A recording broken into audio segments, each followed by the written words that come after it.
हमारी गलती है ना, जब हमने गवर्नमेंट ही अनपढ़ चुन ली। जब हम अपने घर का नौकर चुनने से पहले 15 इंटरव्यू रखते हैं, हमने पीएम चुनने से पहले एक इंटरव्यू नहीं रखा। क्लास सब ठीक से सुना रहा। सर चोर तो सब पार्लियामेंट में, आप यहाँ क्या कर रहे हैं? केरल में मोदी आ गया, तुम्हारे क्या नाम, उत्तराखंड में मोदी आ गया, भाई हर जगह मोदी आ रहा है। वाह मोदी जी वाह। 2024 में मोदी आएगा, लोकसभा चुनाव, मोदी घर घर अगर से मतलब सुहागरात आपकी होती है, आप समय पे ना पहुंच पाए तो मोदी आएगा। पूरी की पूरी बीजेपी सरकार इस देश की दुश्मन है। बात तो सही है। एक बुलडोजर चलवा रहा है, दूसरा शिक्षा खत्म कर रहा है, तीसरा विदेश घूम रहा है, चौथा पता नहीं कहाँ जा रहा है, एक गड्ढे में जा रहा है। पूरे बीजेपी को मजा आ रहा है। बजाओ अंधभक्तों तालियां। पहली बार मोदी सरकार का पाला एक ऐसी जनरेशन से पड़ा है जो मोदी की कोई भी बात सुनने को तैयार नहीं। जनता पार्टी के सारे नेताओं का नाम ले लो भैया, सब चोर हैं। कोई पेपर चोर, कोई माटी चोर, कोई भू माफिया, कोई खदान माफिया। जितने माफिया थे सब भाजपा में भर गए हैं।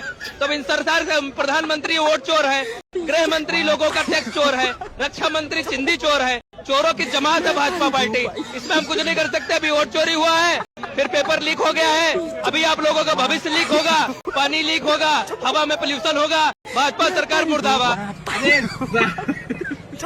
मोदी से अच्छा एक गधा बेटर है, एक एक्चुअल डोंकी, क्योंकि वो कुछ नहीं करेगा वहां पे बैठ के।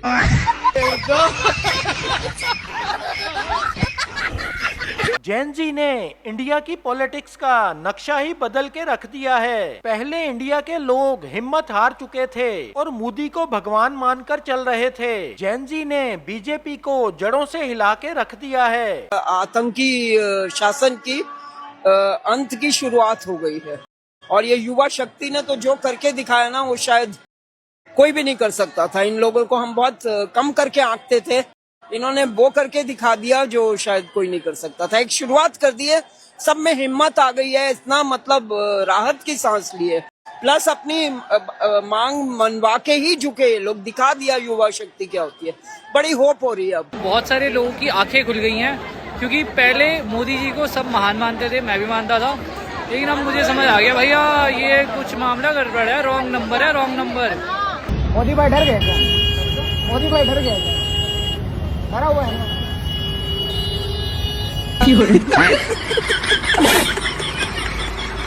एक्सक्यूज मी, तो आपको कैसा लग रहा है? हम जीत गए। हमको बहुत अच्छा लग रहा है और आज एक व्यक्ति हमारे साथ और बहुत खुश होगा। कौन? मोदी जी, क्योंकि उन्होंने प्रधान जी के पीछे अपनी कुर्सी बचा ली है। लवणे न भोज्यम। मैं नहीं सुनती, मैं मोदी जी की कोई बात नहीं सुनती। मोदी जी की बात कोई सुनने लायक नहीं होती, इसलिए मैं कभी सुनती नहीं हूँ। बायोडिग्रेडेबल मटेरियल्स का इस्तेमाल। क्या बोल रहा है ये? उबला हुआ अंडा मांग रहा है। हम भारतीयों का टेम्परामेंट, हम भारतीयों का टैलेंट, जिस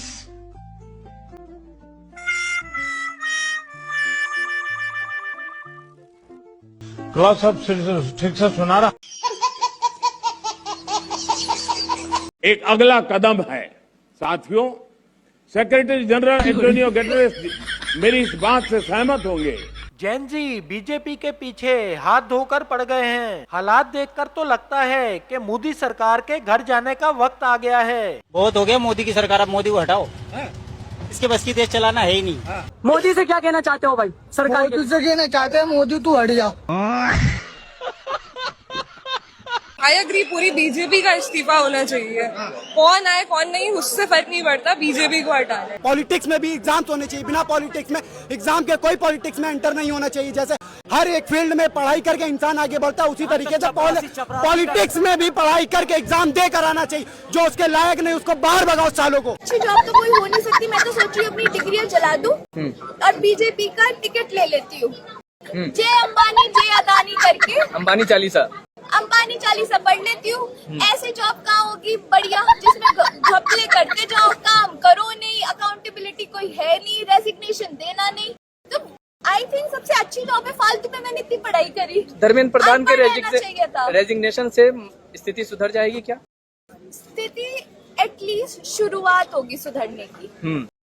जो इतना बिगड़ा है वो रातों रात तो सुधर नहीं सकता। अगर आप सोचे कि रातों रात सब कुछ बिल्कुल परफेक्ट हो जाएगा, there is nothing like that. अगर ये काकरोच कुछ अरसा और ऐसे ही प्रोटेस्ट करते रहे तो अनकरीब मोदी सरकार की हुकूमत खत्म हो जाएगी। मैं पहले तो ये कहना चाहूंगी कि वो सदन में आके जवाब देना सीखें, सिर्फ सीट पे बैठने से कोई गृह मंत्री नहीं बन जाता।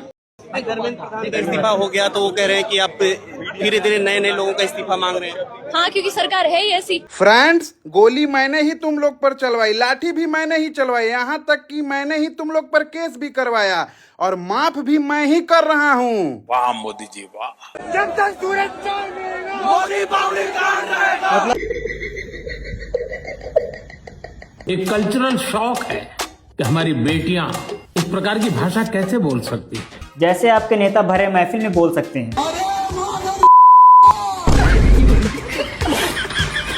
बीजेपी वालों को अवाम के हाथों से कहीं अंडे तो कहीं डंडे पड़ रहे हैं। बीजेपी का झंडा वंडा लगाए। हाँ, बीजेपी का झंडा लगा है। आपको कुछ किया नहीं ना ये लोग? चोट लगा है, मेरे 2 लोगों का सर फट गया है और मुझे चोट लगा है। बीजेपी का झंडा लगा हुआ है। आप कुछ पद पे है क्या? नहीं, मैं आज ही बीजेपी ज्वाइन किया हूँ। आज ही बीजेपी ज्वाइन की है? जी जी। ये बच्चे बीजेपी वालों की समझ से बाहर हैं। मोदी कौन है आप जानते हैं? हाँ, कौन है? Prime minister. प्राइम मिनिस्टर है। कैसे लगते हैं आपको? बेकार। बेकार लगते हैं। अच्छा, ऐसा क्यों? मर्जी, सबकी पर्सनल चॉइस होती है। अच्छा, आपकी पर्सनल चॉइस है। मेरी मर्जी, वो कॉन्फिडेंशियल होता है कुछ मैटर। क्या बोले मोदी जी? मोदी जी को कौन देखता है? देखे हम लोग हेलीकॉप्टर देखे। फ्रेंड्स, अगर आप हमें हर रील में फ्रेंड्स बोल रहे हो तो फिर आप हमारी गाली का बुरा क्यों मान रहे हो? बात तो सही है। देखो, सच्ची दोस्ती में कभी कोई गाली का बुरा नहीं मानता मोदी जी। सही पकड़े हैं। चाहे आप मानो या मत मानो, अगर आपको फ्रेंड बनाना है तो फिर गाली का बुरा मत मानो। मैं भी मोदी से एक बात करना चाहता हूँ। अब 20 तारीख को लाठी चार्ज हुई थी, मेरे को कलेक्टर लगा था, अभी तक नहीं मिल गया। तो मैं बदला लेने के हाँ, मेरे को लाठी लगी थी और अभी तक नील नहीं गया। मैं मोदी जी से यही कहना चाहूंगा, एक लट खा ले भाई, बदला पूरा हो जाएगा अपना। हाय हाय। आज घर पे भिंडी देख के जंतर मंतर के खाने की याद आ गई। Pizza, burger, KFC, I miss you Jantar Mantar. Well तो दोस्तों, इन वीडियोस के बारे में आपकी क्या राय है हमें कमेंट सेक्शन में जरूर बताएं। वीडियो पसंद आए तो वीडियो को लाइक कीजिए, शेयर कीजिए और चैनल को सब्सक्राइब करना ना भूलें। तो मिलते हैं नेक्स्ट वीडियो में, अपना ख्याल रखिएगा।